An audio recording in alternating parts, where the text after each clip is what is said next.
Bueno. What up, everybody? Hello. Welcome to the South Star Classroom. I am your co-host, Omar Yanad. Back in black, baby, or in white, I guess.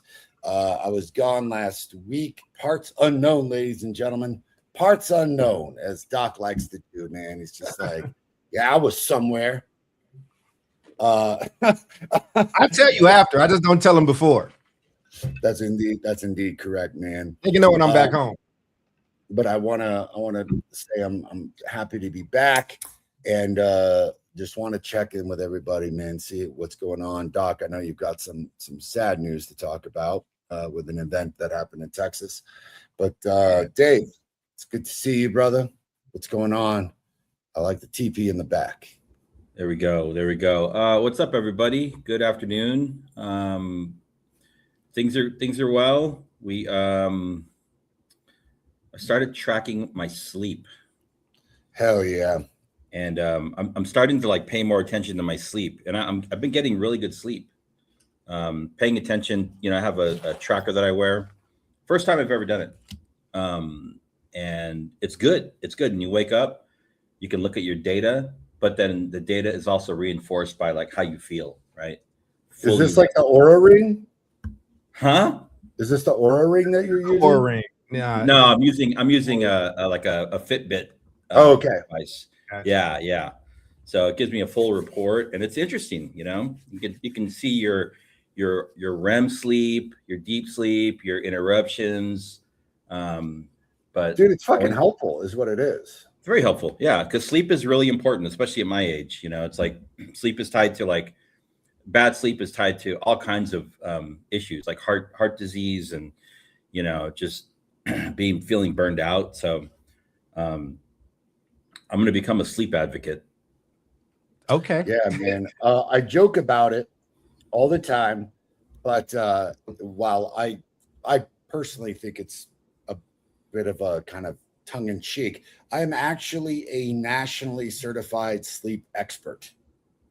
Wow. This is a real thing. I got a fucking certificate and everything. Sorry, language, Mama Toya. I'm gonna watch that. But this is a real thing. Bequested to me by Stanford University. So I took this famous class called Sleep and Dreams, and it's at what they called at Stanford a trap class. And I think this is germane because we're actually talking about college today. So they're like classic trap classes that I'm sure you all know about, right? So like human sexuality was a big one because they're like, oh, that's going to be fun. And then it's like a ludicrously complicated biology course where it's like pre-med. Art history was another trap class. They're like, oh, I'm going to go learn about art. And it is just stone cold hard memorization of like thousands of years worth of art and just kicks the shit out of everybody that takes it. Sleep and Dreams was a trap class because they're like, oh, sleep and dreams. And it's a hardcore human biology class. Like you are learning about the intricacies of your nasal passage, your brain, sleep diseases or sleep disorders like sleep apnea, narcolepsy, like after that, you're like, hey, man, go forth and spread the good news. You're a certified sleep expert. And I'm not going to lie. I've diagnosed apnea at least a dozen times in people. Gotten at least a dozen people onto the CPAP. They are getting ludicrous. It's like a life-changing experience. Doc, if you ain't got that CPAP, baby, get that pap. No, my dad uses a CPAP machine. I do not. What is this? Why are we talking about Trump? What is happening? This dude is saying that Trump is an expert. Trump fell asleep at Madison Square Garden yesterday, dude. It was like incredibly loud, and he conked out. Yeah, man. It's I know a lot of businesses lost a lot of money because they had to shut down that part of the city. That was rough, but hey, I want to see San Antonio win, so let's see how this goes. Not on this. You want to see? I want to see. Listen, I want to see them win. I like the Knicks. I think the Knicks had a great year. But that Wemby is here. I want to see it. Knocked Brunson down, and he needed playoffs. 15 fouls for that. Okay, it's the playoffs. Like a cotton ball, and that was mean. When I meet him, I'm going to tell him that was mean. And when you look up to 7'5" and you tell I him don't it's care. men, Don't shut Brunson down like you on the damn playground in kindergarten. well, You went too far. So if for anybody watching, it's playoff basketball. If you try to bully and push because you think the dude is skinny, y'all saw what he did to Naj Reed in the Wolves Timberwolves. He caught that dude right in the face with the elbow. Hey man, I like it. Give me hard nose playoff hit. You know he hitting and he had 32, 8, and 6 last night. So we were just talking about that. I mean, this is it's playoff basketball. I mean, look, all the greats, man. Ask Michael Jordan and Reggie Miller. They squared up. Ask Larry Bird, squared up. Anyway, it's what you go through. But I love Jalen Brunson. I think he's a rough rider, you know. But you was trying to push on a 7'5" dude, and it didn't work. You just got flicked off. And some more serious news, though. I can talk about hoop all day. I would love to do this as a hoop thing. I would say. So I was talking to Omar offline. I don't have all the details because it's just now happening. Are you all familiar with the Carmelo Anthony case? The two boys, Frisco, Texas, track team. There's an altercation. One gets stabbed. So what happens is the trial started it very quickly, and they got an all-white jury. And the family and legal counsel tried to fight it, and they found that boy guilty in less than 3 hours deliberated. So I don't have, like I said, I got to go back and look at all the stuff, and I'm just now seeing it come across. But yeah, I mean, but as soon as they said it was an all-white jury and they couldn't get no stops, you kind of knew what time it was. So and you think about the timing of that jury decision coming literally like days or maybe a week after all of this, the free speech debate about Chud the Builder in, I think, Tennessee, right? And so I'm just wondering, like, how much of that, and people feeling that, like, there might be some backlash to it. And so the way that they demonstrate it is by, spending 30 minutes to basically accuse somebody of murder without a rigorous debate, right? Yeah, man, it's man, everything that you just said, man. Like I said, I'm still trying to. Yeah, under 3 hours is just crazy. It's like yeah, it's wild, dude. It's wild. Yep. Yeah, but that was my check-in. I mean, that was all I had. I just was checking in on that. And yeah, I'm just, like I said, I'm still reading it. I'm focusing on the episode now, but I was just making sure I didn't miss anything. So I'll throw it to Jude. Damn, man. Yeah, that's unfortunate. And I'm like, how do you still get a all-white jury in 2026? Of course, that's what I said. I was like, what the shit? How's that even possible? you aim for one, you go for one. Right. When you do jury selection, you only get a certain number of strikes. So I'm not talking everybody. Hopefully nobody feels like I'm talking down to them. I don't know if people know how the process goes. So both sides, I don't know how many strikes you get, but if I'm a lawyer for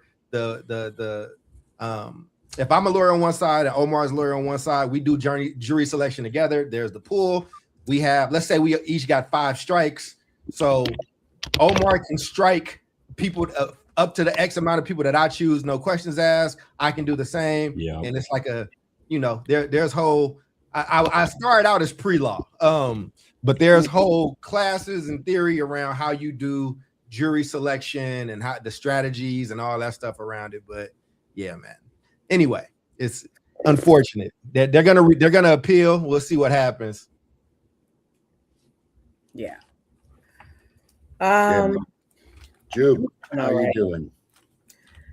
I'm going to Costa Rica in a few weeks. Nice. And that's I'm focused. That's how that's my that's what I'm looking forward to, because the school year is ending and there's so many things going on, and for myself, for Sid and Zach. So I'm keeping my eye on the prize to finish strong and to go to Costa Rica and get on somebody's zip line or like find an armadillo in the middle of the jungle. I don't. You can go to El Paso for that. I could go to El Paso. Not I really. could back and visit Omar again. You got to go a little bit further into the Panhandle to get armadillos. What we got over Okay. here is some Javelinas. Palaces. Okay. I keep on getting more and more animals on my timeline, which makes me very happy. And the latest is an armadillo, and how they go into a ball and kind of just roll themselves all over the place. I'm like, what They're fun. sweet little guys. They're my friends. Yeah. So anyhow, like those that's guys. my check-in. I'm keeping my eye on the prize. Costa Rica in 3 weeks. That's Beautiful. very cool. Beautiful. Never been there. It's on the list. Yeah. It is very much on the list. All right, well, ladies and gentlemen, we have an interesting show for y'all today. So one of the things that has caught my attention recently is that there's an article talking about the shutdown, essentially, of what is an estimated 442 private nonprofit colleges and universities, which is about a quarter, like 25% of universities. We've talked a ton on the show about what's going on in education right now, the dwindling level of money in public education, what's going on in Oakland, what's going on in Texas. And we've talked a great deal about the advent of AI and even a lot about what is university going to look like in the years to come. And here's a couple of facts that I found out about what's happening across the country with private universities. And we're going to have a discussion about whether or not this is a good thing or not so much a good thing. So as the facts lay down, we're talking about 25% of these universities could either consolidate or close down. That affects about 670,000 students. That's 700,000 students, man. That is more than 500,000. That's a lot. There's a lot of kids. And more than 120 of these institutions are at the highest level of financial risk, meaning they're close to shutdown. So the article focused on a small college in Vermont called Sterling, but it used it as a microcosm to talk about what's going on, basically saying that, when colleges close, fewer than half of the affected students will continue their education. Many will lose credits, and a ton will never even complete their degree. Now, this is affected right now a decline of roughly 2.3. Well, what's going on? Like, where's college today? You have a decline of 2.3 million college students since 2010. God, that is a lot. Like, that's a lot of people that are no longer going to university. There's a huge falling college going rate amongst high school graduates. So high school graduates are not going to college at the rates that they used to, especially pre-COVID. Yeah. Demographic changes that have reduced the number of traditional college-age students for years to come. And then because of current circumstances, Bill would know, like he's commented on Trump already, there's a massive reduced level of international student enrollment, particularly because of what's going on in the United States. And for those of y'all that don't know, I've been in the college game since I was 15 years old. I would arguably say my mom is a massive expert on college admissions. I worked at the National Hispanic Institute that does a ton of work with universities. And I got to tell you, like, it's not just all about your, University of Texas's or your Cal State LA's or your Stanford's. You've got a lot of universities that Latino kids and Black kids are going to that are small, offer a phenomenally kind of roast experience, especially for first generation kids. And that is being very threatened in terms of its ability to survive and its ability to thrive. But a lot of the thriving for these small universities are international students because they're paying full tuition. So St. Ed's in Austin has a huge international population paying full ride. That's a big Hispanic serving university. Trinity in San Antonio, St. Mary's out in the Bay Area, guys. Yep. Loyola Marymount in Southern California, Loyola Marymount in Maryland. Like, these are universities that traditionally serve brown kids, black kids, survive on this international student tuition, and that is going the way of the dodo. So why this matters is, a lot of these smaller colleges are in rural areas. They're mission-driven centers and often play a massive impact on the local economy. So kids will go to these places and they'll stick around in these places because it's very mission-driven, and that has a massive effect on the local economy and small business. And as Republicans talk so much about it's all about the small business, they certainly aren't acting like it. And small businesses factor into a massive component of the middle class, a massive component of the middle class in the United States, and we're seeing even that threatened. So, I want to kind of have a fruitful discussion. I know we've talked a lot on this show about college and should kids be going? Is this a worthwhile investment? And I've got my sentiments on it because I don't know if I'm a minority, but I certainly think that in talking with other friends and colleagues, even recently, about their experience in college, I would say that my experience was radically different than theirs. Just to put it in short, you ask like, hey man, like, why did you go to college? And I'll ask just as a quick ancillary question to the three of you all in a second, like, why did you go? And my short and quick answer was like, I'm a nerd and I thrive on learning and I love learning. And I thought like high school was bullshit and didn't teach me shit and was a bunch of information that I thought was propagandist. And I was like, here's an opportunity to really dive deep, to really study, to learn and think and do in a way that I think I'm actually excited about. And, as I talk to friends that are like, I went to UT and I spent most of the time freaking playing video games. And I was like, that's what you did? Because holy shit, all I remember at Stanford was the stress of the trimester system. And it was just reading and writing. And like, I was trimester too, man. I did. And I was definitely on quarter system. Yeah. Yo, and it was nuts, right? Like it kept you stressed out to shit. Yeah, you gotta, because there was no rest. You jumped in, it's like, oh shit, midterms are in like 3 weeks. Yeah, we had trimesters also at UCSD. It was crazy. Yeah, it's a stressful situation. So I just want to blink. If you blink, you're falling behind. Oh no, 100%. If you blinked a week, summer school is a whole. It's a whole. It's not truncated. It was a lot. Yeah. So I want to give you guys just a second before we dive into the big questions. Just palate cleanser, man. Like, why'd you guys go to college? Like, we're talking about college today and the point of it and the relevancy. I'd love to just hear it. I'm sure our audience would love to hear, like, what was your impetus to go? I'll go first. I went to college because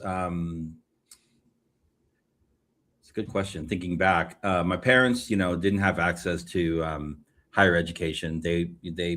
My father graduated high school years after he should have with the GED program.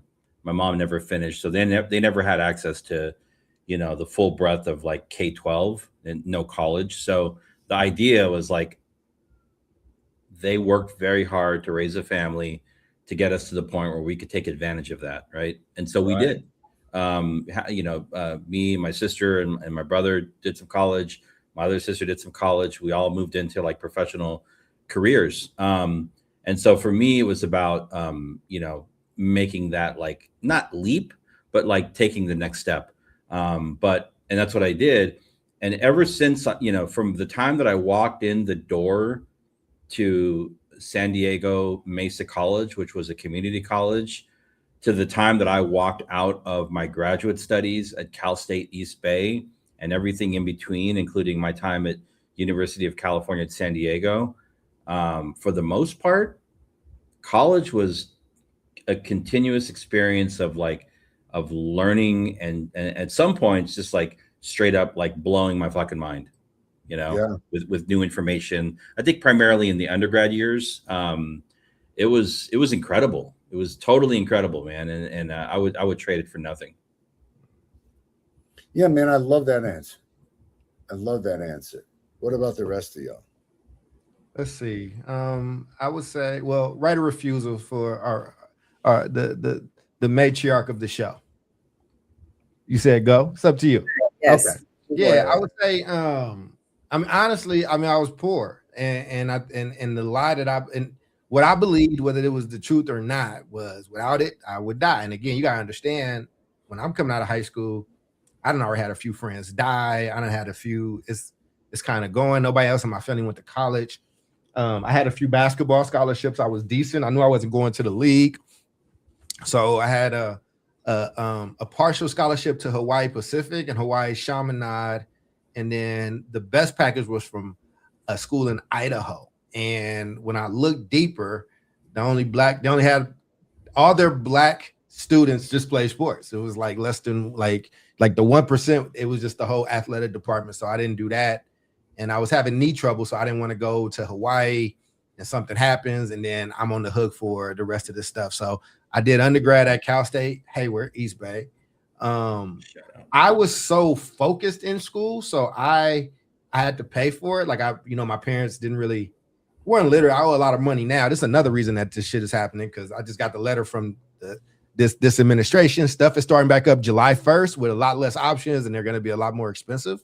I kind of got played by both presidents because I was in the middle of Joe Biden's process, which you have to consolidate, which makes your bill even higher first, Right. before they can extinguish it. So I got caught in the middle of that. So and now Trump and his people are like, nah, we want all that and then some. But I wish I would have enjoyed it more. Like, I took a full load. I did 20 units each quarter, summer included, because I had to do remedial classes. And then I work study at the library, and I worked at Bayfair Mall, David. I worked at Shoe Plus, the shoe store. And that was my life. I did that. I wanted to finish on time. I did that for 4 years. Worked those 2 jobs, work study, took over at least 20 units every time, and I finished. And then did grad school and all that stuff. But I went. And look, if it's a lie that helped me. I'm in a different position financially. It set me on course. It made me focus on some things, and I'm grateful. I'm really grateful for it. But I did not enjoy. I didn't feel like I could take semester at sea or do an exchange program. I didn't really go out and find a bunch of interns or build the networks. I was just so focused on getting done, getting the grades, being in position to get up out of there. So that's my why and how. It was a little long-winded, but it had context to it. I mean, it's interesting. This is a great question. We didn't talk about college so much in my house, but it was also an expectation. It's very, very interesting. And I didn't really start hearing about it until maybe my junior year of high school. More so my senior year. Meadow, down. So I had a teacher. I think I told you guys this story, Dr. Steger. She slammed her door closed and was like, I'm going to teach you all how to do parenthetical documentation, because when you go to college, you're going to need. And she was the first teacher I actually heard mention that. She was my 12th grade English teacher. My older brother went to SUNY New Paltz, so he was already there, and he got into New Paltz through a program called EOP. I think I told you all that. And so I had a time in high school. That's a whole nother episode. But I was eligible to join that program as well. And so that's how I got in. So it was like an expectation. It was never like, are you going to take a break or work? Or it's like, yeah, you're going to go to college. Yeah, it was like, wasn't something that like my parents were like, yeah, they didn't really beat it into us, but also it was just like, yeah, we go to college. So I think I went because it was an unstated expectation. I saw my mom go back to school at the age of 37 with 3 kids. She was determined, so she went to get her degree in social work. So I think that also deposited something in me as well that shows like it's never too late, and it's something that, you know, it's desirable and noble. And then I took college for everything it was worth. Like undergrad, I did get to study abroad in France for 6 months.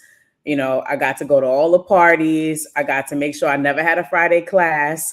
Right? And I graduated, you know, on time. I had mentors.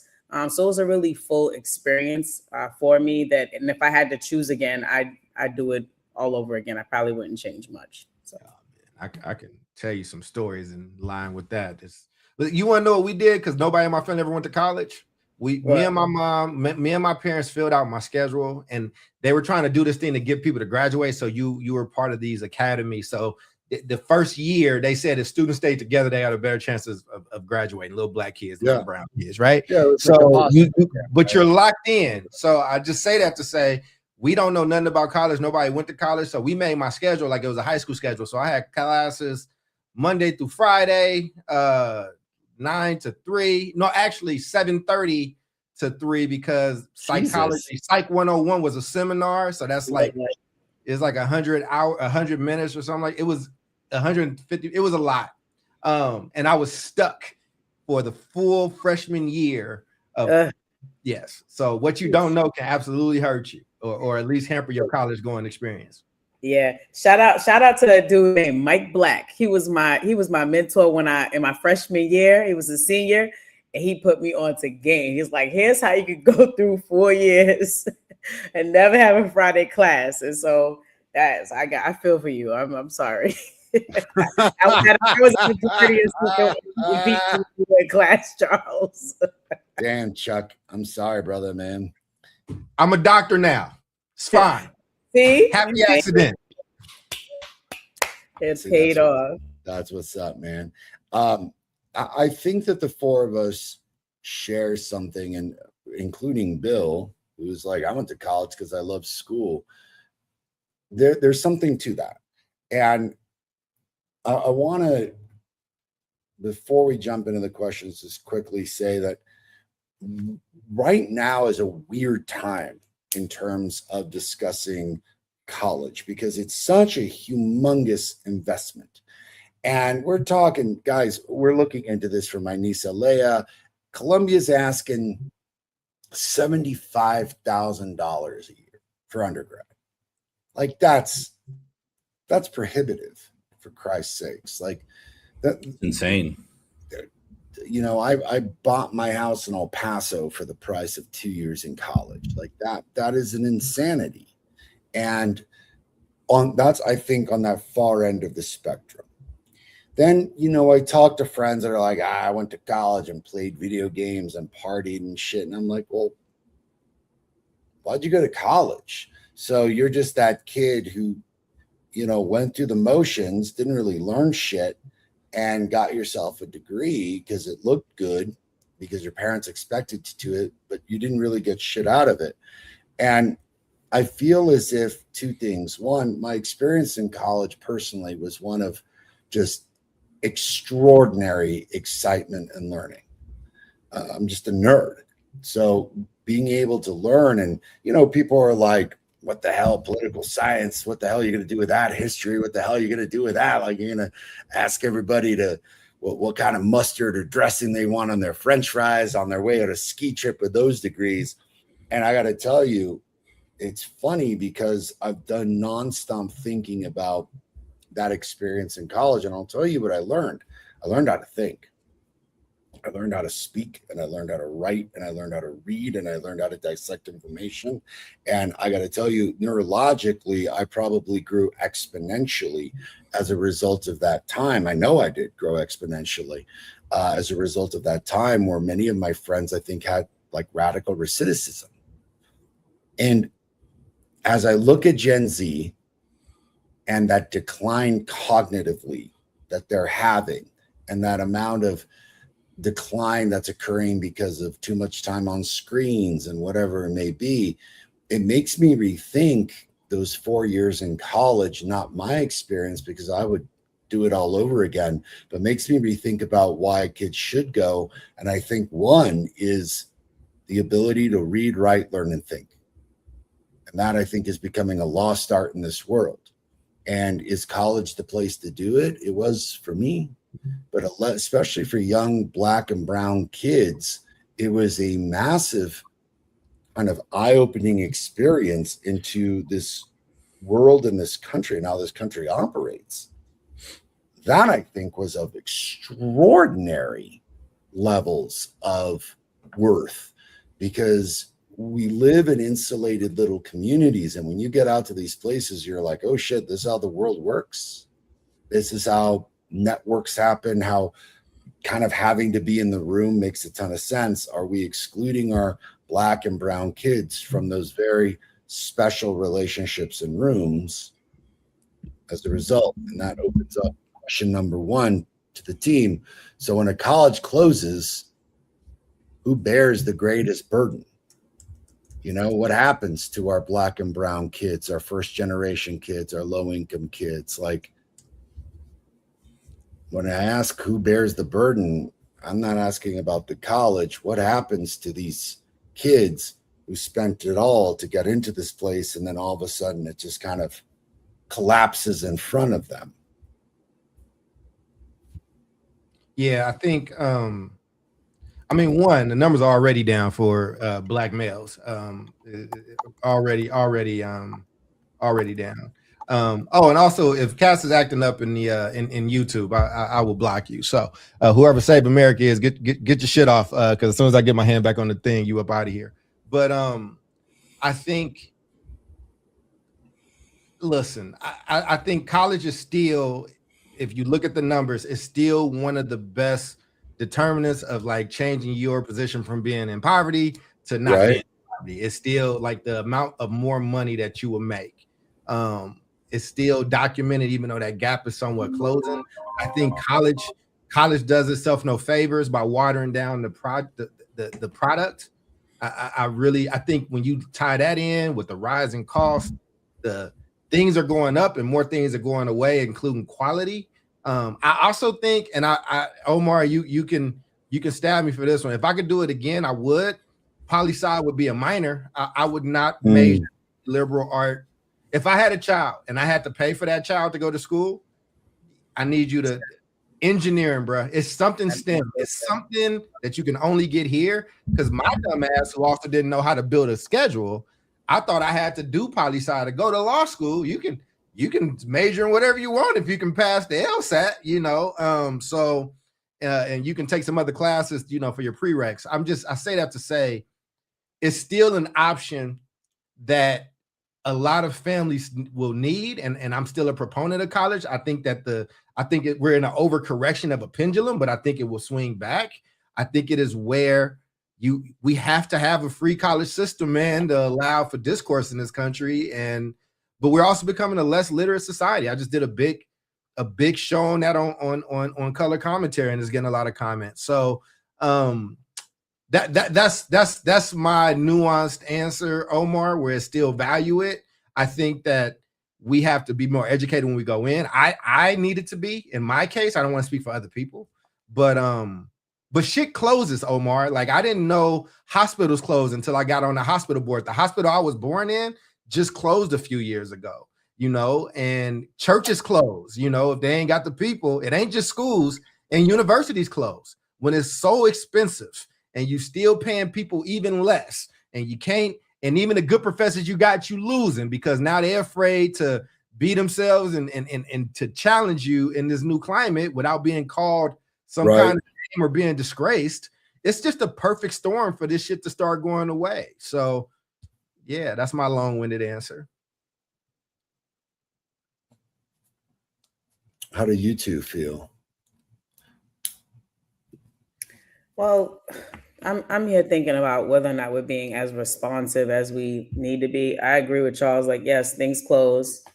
If you're not meeting the need of the community, you know, that you were designed to serve for whatever reason, or responsive, then you're going to lose the interest. You're going to lose the stakeholders. You're going to lose money, and then you got to close. So I think that's the facts of life. But I think that we've had data.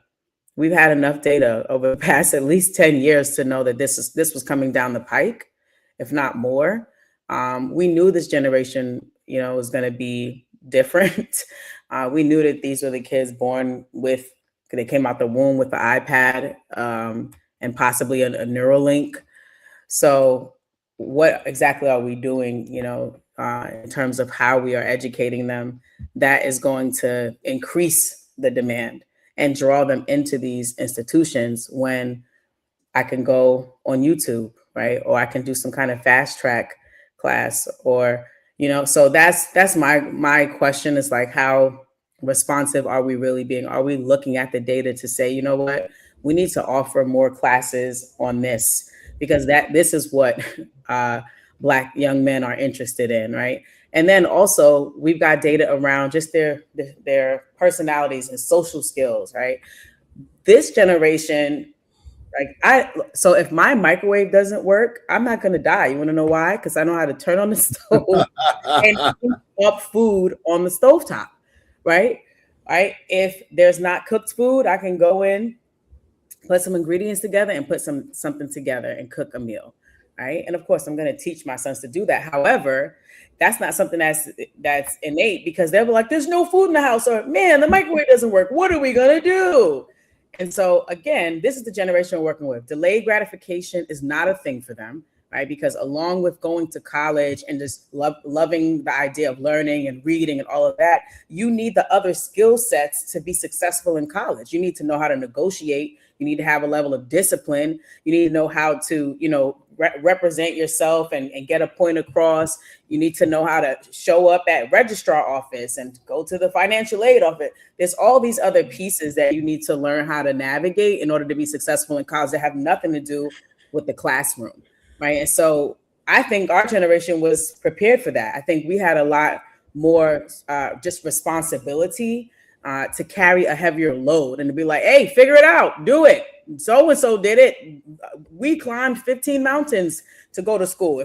My parents are West Indian, so how I got to school stories are very, yeah, man. I love those stories and too. I had to get a horse and it took me 4 days to get to school, whatever their stories were, right? So that's who raised me.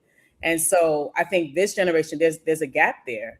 And so you telling me I got to wait for 4 years to learn something that I don't care about, where I can learn it on YouTube in 10 hours and get some kind of fake certificate and possibly go somewhere and make some money, which is really my goal. I just want to make money and know how to do something. How does college fare, like as it relates to that? It's not a comparison, and therefore I'm not interested, and therefore I'm not going. Wow, I've got some thoughts on that one. Did David hop in there? I mean, yeah, I'll just say, I think I've been thinking about this lately, because we've got you at that 10th age, grader you who and just you graduated. Now he's going to be a junior in the house, right? And still talking about college, but also, like, I think there's a couple of aspects here. I think primarily for our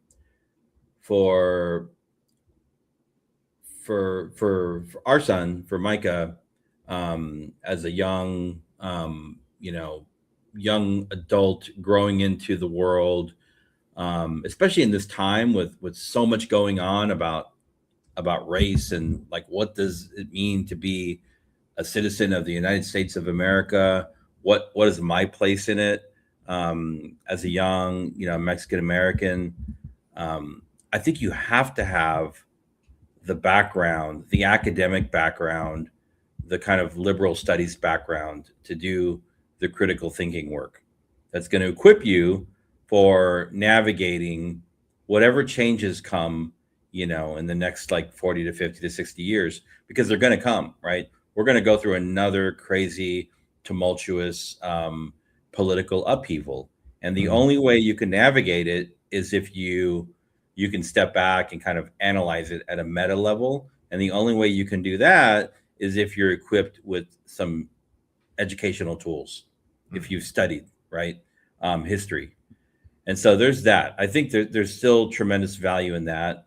And then also looking at like say the job market, right? Like the changing, shifting job market, which is very unpredictable, especially with AI. Um, I'm like, go out and also learn like a trade, learn a hard skill, right? Kind of what Something that AI can't do, right? Right. And I don't know, maybe that's something that you learn through the military or through an apprenticeship program. Become an electrician, become an engineer, become a plumber, become whatever it is, right? Learn a hard skill.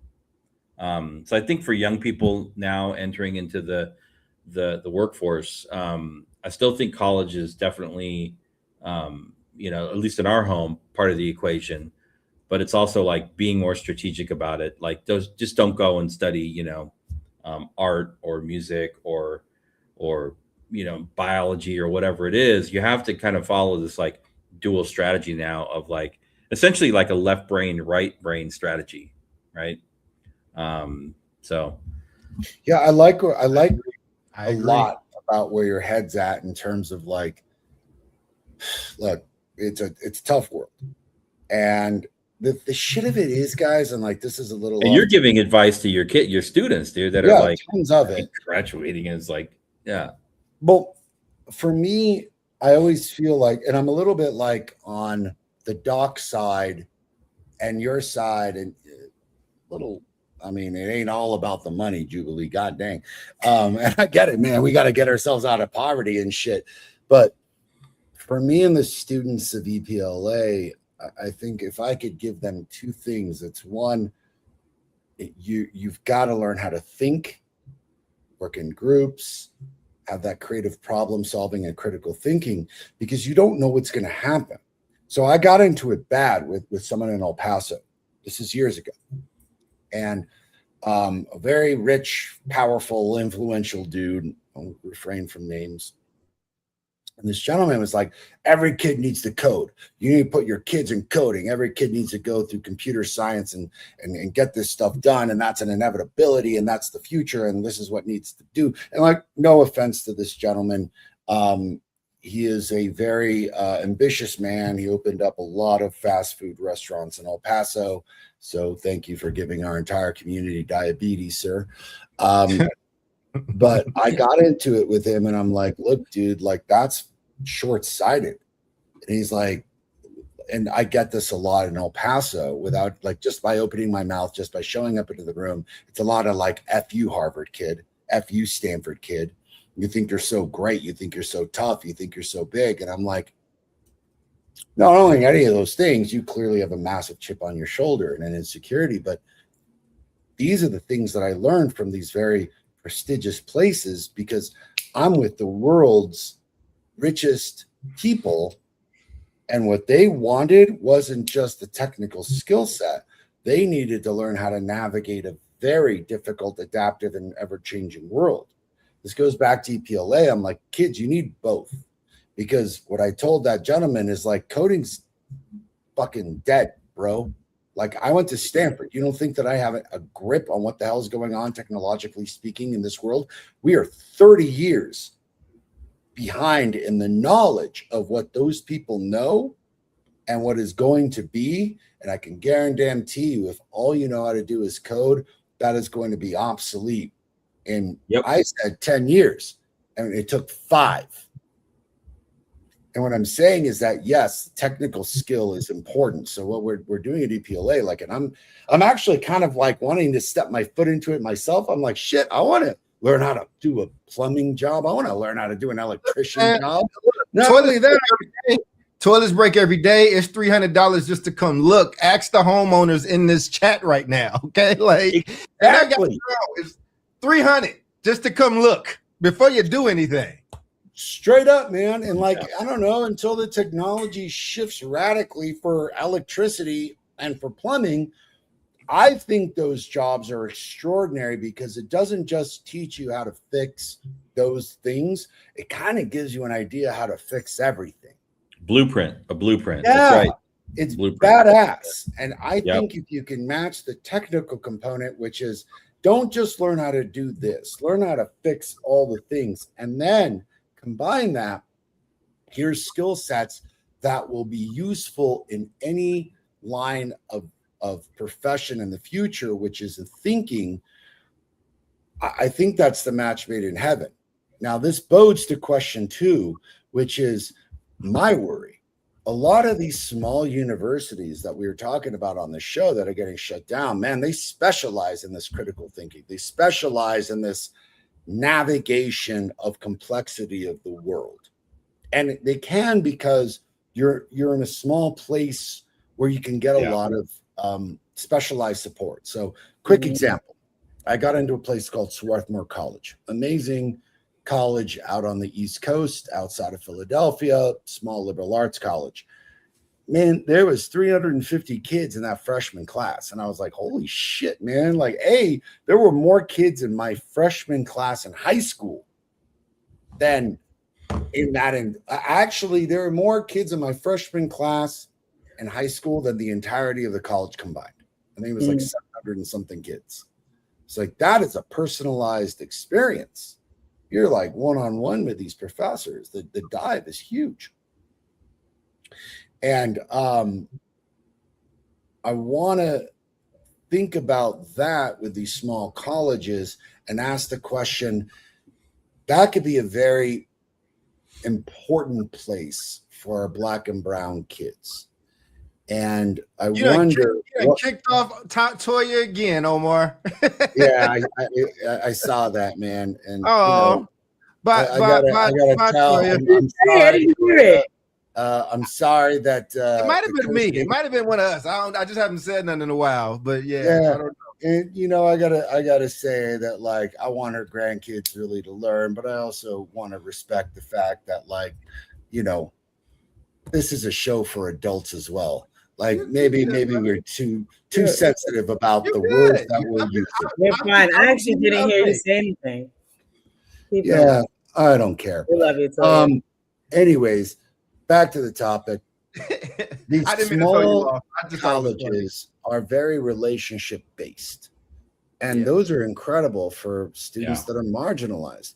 So what happens to our Black and brown kids when their only option is going to these big ass universities where they're 1 in 50,000 kids or 1 in 35,000 kids?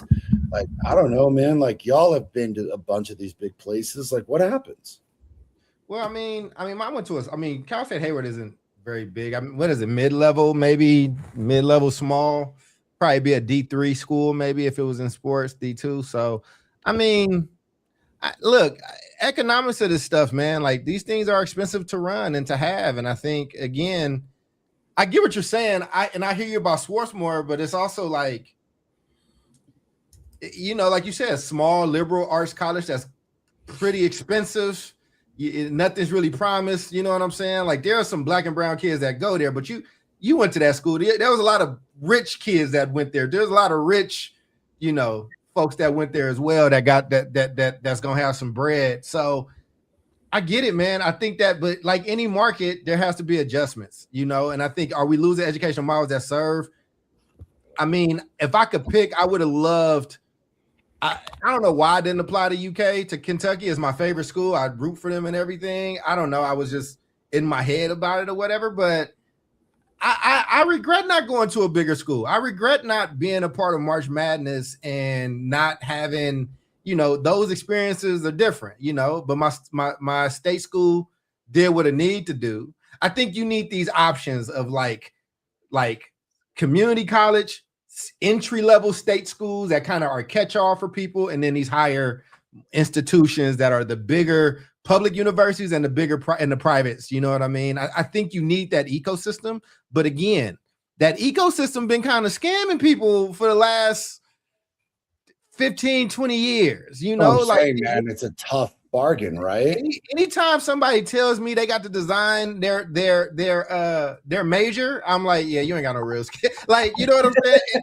and I think, and partially, like, again, I wish somebody would have educated me. This is why I said, I think med school, I think law school, but in the undergrad experience, that's why I said engineering, because it teaches you how to think. I think if you have an engineering degree, you can do almost anything because you're learning how to deconstruct, and it's not as much about how you feel and what you think. I think small liberal arts schools do a lot to around how people feel as opposed to the hard skills. I do think it's important, but I think you got to be able to see people, man. I mean, we also have the place and time. Did y'all ever think we'd be at the time where UC Berkeley is not booking people because students are sad about the person coming? Like it's UC Berkeley. Like it's supposed to be, you know what I'm saying? Like I know what you're saying.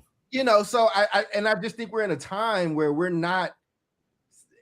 Are you still pushing young people beyond their limits and to think and to that things don't work for you and they have to fail? Like you gotta do hard things so you can build up the calluses of when you fail and come back better. And I don't know if all those schools are doing that. That's why NYU and MIT are losing these great professors, because they like, bruh, I can't change chemistry for you, dog. I don't know what to you can't put those things together. It just doesn't work. So I don't know, man. David, Jube, I'll stop there. I'm just curious what y'all think, because I'm not super confident in it, but we got to call it out. It's both. I think it's a problem on both sides of this topic. I definitely was able to.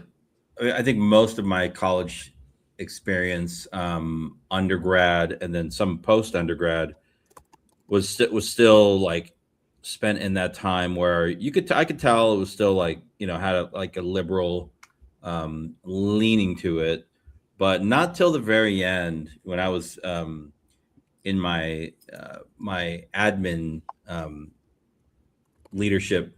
educational leadership training at Cal State East Bay did it really start to get full on, I wouldn't say full on leftist, but it was just ridiculous.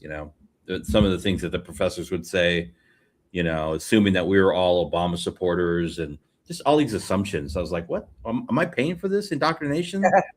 I might be an Obama supporter. I might not, but that's not what I'm paying you for. So fortunately I was able to avoid most of that.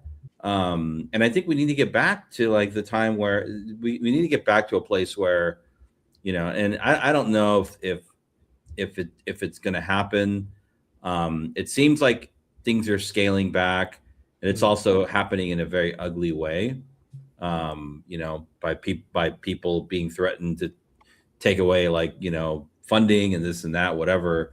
But I really think when we say critical thinking, we're talking looking at issues from multiple viewpoints, right? And being able to express viewpoints in a way that might make people feel uncomfortable, but honoring and respecting people's where they come from, their viewpoints, and what Omar said, it's the ability to be able to have a critical debate and know when it's okay, it's time to back off, because you're going to take those skills into the workplace, right? Into your social world.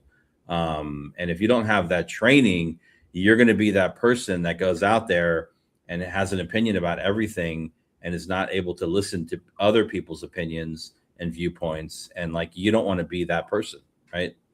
That's kind of where we are now. It's this, people have you're either, it's binary thinking, dude. It's toxicity. Yes. And I got to tell you, that's such a good point, because I honestly think Bill would be screaming from the mountaintops about that right now, which is just the simple fact that the lack of critical thinking is a massive detriment to democracy. And I actually think it's done on purpose. I think that the detriment to critical thinking is done on purpose to that's it. In order to subjugate them. And this is why I'm so adamant about I know it doesn't have to be college for so many of our kids to develop these skill sets, but God, do I wish that every single one of our kids could have that experience to develop that skill set and develop themselves in a way where they can see through all the BS. Which leads us to man, we have time, so we can't even get to question 3. We're pretty much at closing. You can either go with any kind of closing discussion you want, or answer question 3, which is, what should educational justice look like during this wave of college closures? Ugh. Well, yeah, that's what I like, dude. We're practicing critical thinking right here on the South Star classroom, ladies and gentlemen. Look at that. Did you hear that? It was like me being a professor in a college classroom, and the groans from the audience are like, I don't want to do that thinking. I don't want. That's a tough lift, Mr. Professor Yanar. I would say, oh, go ahead. No, sis, go ahead. Sis is first. Thank you. The word that keeps coming to mind is just resilience. Like we see over time, systems change, resilience and agency, I'll say, because I think we are responsible for ensuring that we teach our young people how to be resilient regardless of the system that they're in. I think that's the only thing that has worked for us, because there's no guarantee that you're going to get a culturally competent professor. There's no guarantee that the school you're going to go to is going to have a BSU or an LSU, or right. So yeah, you've got to do both, right? Study and prove your worth that way, but also know how to build community. Also know how to study. Also know how to advocate for yourself. And I think that starts at home. And honestly, it really should be in the across the K-12 continuum. Sadly, we know that it's not. I mean, it shouldn't be the first time that you're engaging with that when you get to college. But I think that's what really is sticking out for me. Just the need for us to, from generation to generation, continue to pass on the need for them to be resilient, persevere, and have agency. Because when they decided they're going to swap out this system, this school's going to close down or what have you, what's left. And our children need to know how to navigate these systems regardless and still come out on the other side. So those are my thoughts. Ooh. Well said, sister. I would say I do not envy people that are running schools now, especially at the high school level, because these are very complex like questions, especially for if you're working with low income, like first generation Black and brown families and white families too. How to engage around this conversation about like college or no college, right? So I would say on that front, like if I were running a school or a network of schools or even a school district, I would double down on efforts to engage with families and with students early on, well before their senior year when they're applying to colleges, to learn from them. Like what questions do they have? What hopes do they have? What aspirations do they have? What are the technical questions that they have around, post K-12, around community college, around going directly into the workforce, around, civil service, around military, because that's ultimately who you're serving, right? And then you take that information, you come back and you present that research back to them, right? So you're on track with what your community is, the conversation with your community. I think number one. I think number two, I don't have any advice for like educational systems post K-12 that are facing closure or mergers. It's happening. We focused most of our time here on this show in the K-12 space, but I don't know if you've heard, Charles, but in Oakland, they're looking at like fast tracking a consolidation between two of the flagship community colleges, Laney and Merritt, and turning them into that's happening right now, right? And so it's a cost cutting measure. Peralta, they're a part of Peralta. Yeah, but they're looking at like folding, but they're still two colleges. They're looking at turning them into one, right? And so it's happening. It's happening all over the place with private universities. The larger universities are probably not facing it that much, but it's definitely happening. And so, that's a tough spot to be in too. But we're clearly seeing it in the K-12 space too. I mean, it's like some of my clients in Oakland. It's insane. It's like some of the charter schools that were once like bursting at the seams are like down to like 100 kids, 200 kids. You're like, man, where did all the kids go? Like, where are the children? Well, when you swap out the black people and the poor people, and you bring in new people, you bring in new black, but those don't have kids and all that, then that's kind of where, Yeah. where it goes. Yeah, I it's think, complex, man. Right. I think I agree with everybody said, man. I think the market does still kind of speak, and there's something wrong in the marketplace. And I think that you probably shouldn't be called sexist if you like, hey, y'all, you were mad that less and less males, especially of color, are going, and when there's arguments about the feminization of education, you can't just dismiss those, those claims as being sexist or whatnot, right? Like when people feel like they don't belong in something that used to be a place where you could thrive and learn and make mistakes. Like again, colleges is where you go to make mistakes. Like you're supposed to be a little arrogant. You're supposed to be a little, I know everything, and then life kind of hits you. You got to do hard things. I think in that same vein, I think a lot of those boys are becoming more attracted to the military. And to be frank, you can go to the military and become a great lawyer. You can be a JAG. You go to the services and become a surgeon. And I mean, armed forces education is kind of killing. It's kind of doing well compared to a lot of the other. I mean, it's the strongest K-12 public education system in the country by far. Is because they have everything. How do you say it, David? When everything is kind of the same and on par because these people move and are so transient. So yep. I don't know the terminology. My brain is kind of falling there. Like I said, and we have to value these things. I just did a whole conversation. Jay-Z just had this freestyle. And people can choose to not like it. But what I was hearing people say was, why is it so complex? Can he dumb it down? And that's the literacy thing. Yeah. Like it was too literate. It was too many words. And I made a point, I know 40-year-olds, man, I text them, there's one thing when people text, they just text in shorthand. There's another thing when you can tell when grown people don't know the difference between there, and there.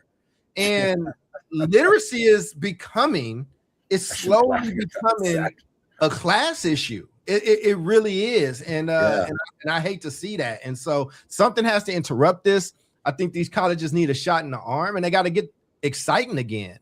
I think you also need the propaganda back. So when I was a kid, a different world came on, and it made college one of the coolest places. Like I wanted to be there. I wanted to, where'd the Cosby Kid go? What's this Hillman College? Like, oh, Jada Pinkett goes to this school. I want to go there. I want to be Dwayne Wade. And they're rebooting the show. I don't think it's going to be as good. I think it's going to be on some bullshit. But the point that I'm making is as a zeitgeist, the zeitgeist doesn't respect universities anymore. And on top of a product that's becoming worse, Omar, like it's still going up and up and up. It's the prices, shit. Yeah. Like if I got 75 grand, man, I can take you through Europe or Africa, and we can set up some stuff, or I can be like, David, where does he go here? Or like, and I also just think that they should get smart and start combining vocation with these things. Like you should be able to leave with like some actual skill sets. I don't know why we've created this binary that is either intellectual or vocational. Exactly. Yeah, that's crazy. Yeah. I think it's crazy. Yeah. I think I told y'all about my neighbor falling. I think I told y'all Miss Helen Fell, right? Like, but she's in a hospital. She should be coming home soon. But at 80, like she's so spry. Like aside from her, like she can do so much stuff, but she's also well thought out. She reads the newspaper. She wants to read a newspaper. She likes to read books, and she wants to keep her mind active. And I think sometimes you gotta build and destroy, and so something new can rise up. I just hope this new thing serves the needs that we got that's coming up, because I'm a little nervous about where we're heading. Yeah. I am as well. And I'll be very short, and I'll just kind of fly off of a quick comment that you made, which is the price is going up exponentially, but the zeitgeist is shifting the mentality on college. I got to tell you, like, I don't necessarily like that. Now, I don't disagree with the fact that it is insanity to me to not have a college celebrate freedom of thought. You should have contrasting views everywhere. You should have contrasting speakers everywhere.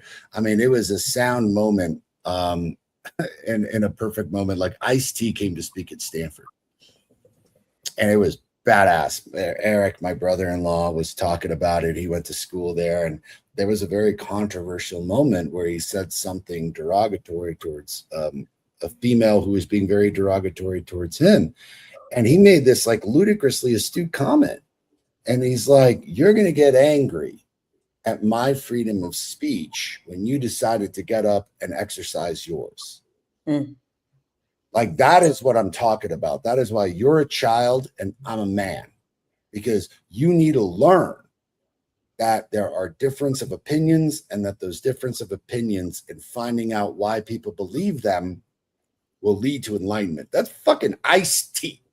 Like, that is an extraordinary comment, but in one moment, one encapsulation brings up like why I think college can be such a phenomenal experience, and why I think that the zeitgeist is going against it. Because yes, there's too much liberalism. Yes, the freedom of speech thing needs to be like very much figured out. Yes, UT needs to stop arresting kids for protesting peacefully. But at the other time, the zeitgeist needs to stop demonizing a place that's usually predicated on free thinking. And I think it's being done on purpose, because free thinking is scaring the shit out of this country, and that scares me.